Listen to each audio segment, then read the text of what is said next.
Today we're joined by Dr. Ring, and with Dr. Ring we're going to be discussing nominally his paper, Treatment of Diaphyseal Fractures of the Humerus using a functional brace.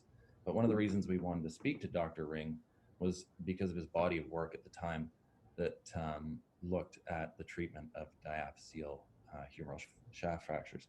So thanks for joining us. Thanks for having me.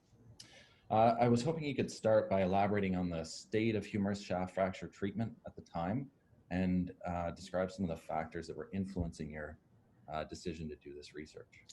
Yeah, as I look at these papers, it reminds me of the context. And the context more or less was I was taught, and I'll say taught by the papers that Sarmiento had published and was publishing, and Jesse Jupiter, my mentor, and others, that humeral diaphyseal fracture was generally a non-operative injury.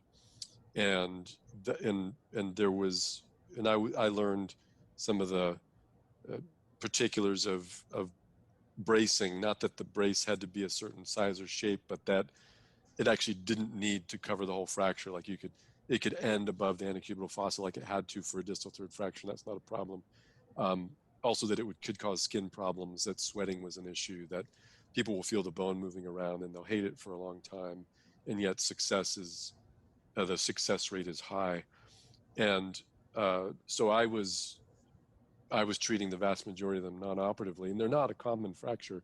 So it takes a little while to get experience. As I was doing this work, we were simultaneously, there's a whole bunch of other papers where I was writing up Jesse Jupiter's work on non-unions. So there was, a lot of them occur in older people with osteoporosis, which made people not want to operate on it or made the surgeries turn out poorly. And so there's a whole evolution of fixation for osteoporotic bone, getting the screws to lock, blades, large screws, enhancement with sutures, cement, strut grafts, anything you could do to try to get the fixation to hold. And when we were writing up those non-union series, and some of them along with David Helfet, what we noticed is a lot of those non-unions were proximal third oblique fractures.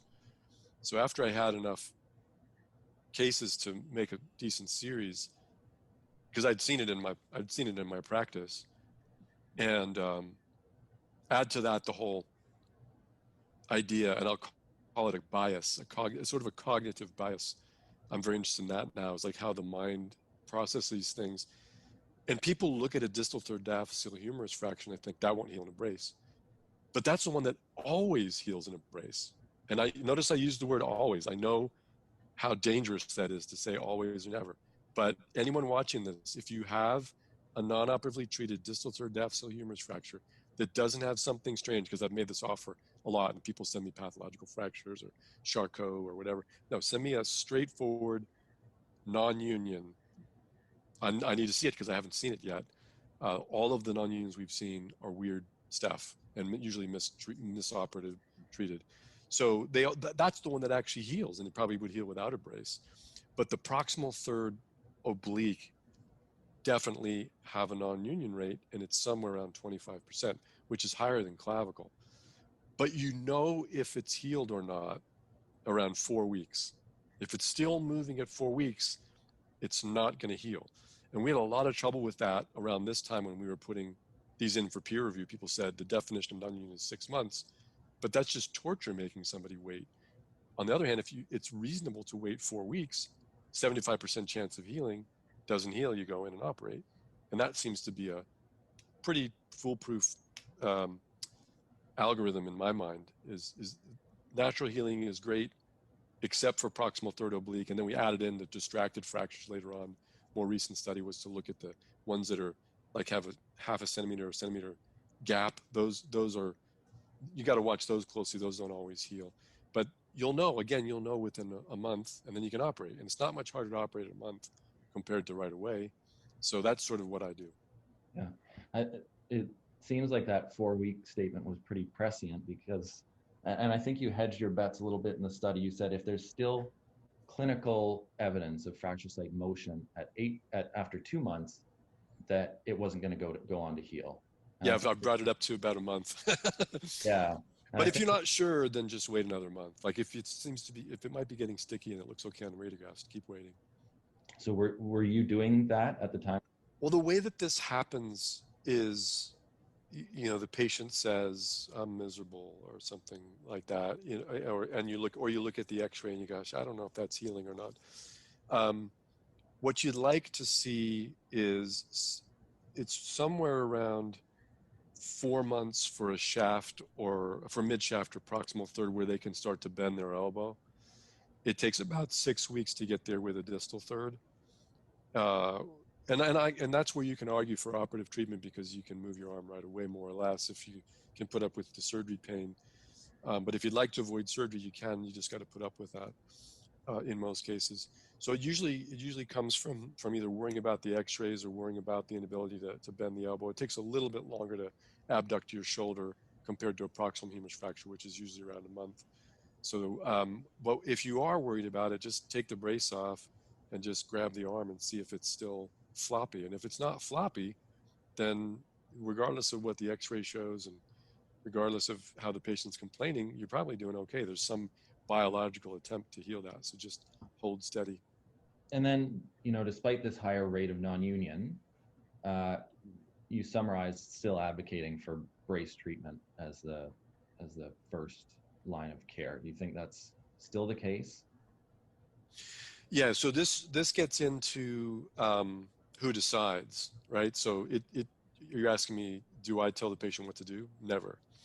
What I do as I help them make a choice, and I feel and I'm going to paint this in stark terms relative to what we usually say. It's an ethical mandate.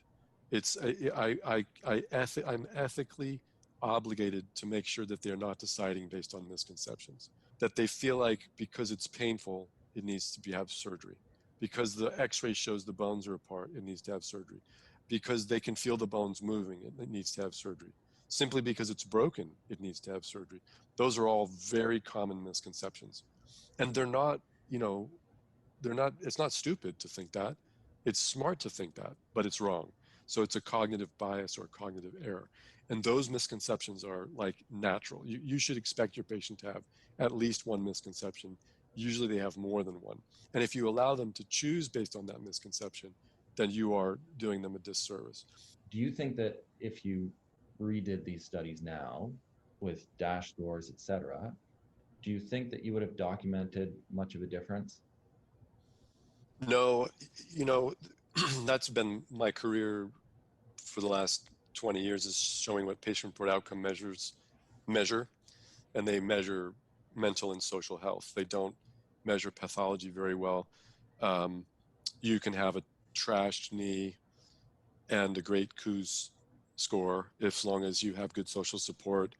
You're not too despairing and you're not too worried, and you aren't prone to a lot of misconceptions about your pain. So I don't think it adds much. So I think in this case, if your radial nerve works, your bone is healed, your shoulder and elbow are going to work perfectly. So it's the only reason that they'd get stiff is if had some other issue. So your motion comes right back when the humerus heals, and as long as you don't muck anything up permanently by putting the plate on, they're going to have a great arm. Cut muscle and all that stuff, like it's not normal, but it's a good arm. Do you think that the that humerus shaft fractures, do you think that's an answered question? Yes, yeah, I think it is. The newest thing is the newest things are early operative treatment. That's a choice. It's definitely a choice, but it's not a right or wrong answer. Like if I see a randomized trial and it says the union rate is higher and people get their motion back sooner, I'm going to say you just proved the obvious. You just proved the obvious. That doesn't help me or my patient decide. You're looking for a winner. Stop doing that. It's not about the winner. And then the other thing is minimally invasive plating. Same thing. It's like, how big of a scar do you want? How much risk do you want to take? Those are already, that's just ask your patient. Just ask them. So if you encounter this right now, like a distal third diaphyseal fracture, what percent would you say that you're operating on after having that discussion with your patient? If I am patient enough to make sure that all their misconceptions are corrected, very few people choose surgery. And then proximal third with the knowledge that there's a higher rate of non-union, does that change your initial management, or you just have a threshold to change treatment sooner? So, if I tell people there's 1 in 4 chance that this won't heal, but we'll know in a month, they usually are willing to wait that month. And then when you treat them, are you treating them as non-unions, or are you treating them as fresh fractures? Fresh fractures, humerus fractures don't really need graft. You just need to remind the bone that it's fractured. So you got to drill it open, and you got to rongeur the ends, and then you got to get good biologically sound and mechanically sound fixation, and they'll heal. Anything that you would change if you were doing these studies today? No, they're really just sort of snapshots, right? And that's all they can ever be. So it's not high level science. It's like an extended anecdote, right? That series of patients, comparative cohort case series. And I don't think the evidence needs to be better than that. I don't think it can be better than that. Anything else you want to add? No, I think we got through it. All right. Got through pretty comprehensive humeral shaft discussion.